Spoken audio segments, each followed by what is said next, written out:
Tervetuloa toiseen Rasmuksen näytökseen. Viimeksi mä näyttelin jotain Gremlinsia, kun mulla tuli tämmönen ihmeen storytime-juttu mieleen. Mut nyt tulee tämmönen. Tässä on tämmönen peili. Pretty cool, right?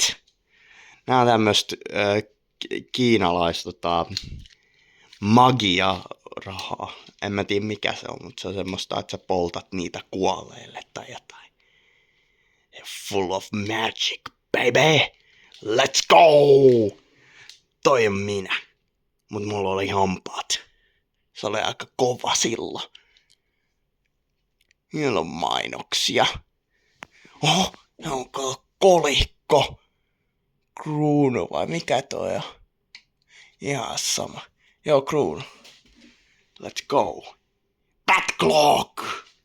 On lisää noita. Wow, ujalauta tässä seinässä kiinni. Tämmönen magneetti. Aha, saaks mä näytä takas? Let's go. Tässä on mahdoton kyllä pelaa. What a wall! What a wall! Tuohon menee hyvin toi imuri. I guess that's it. Bye.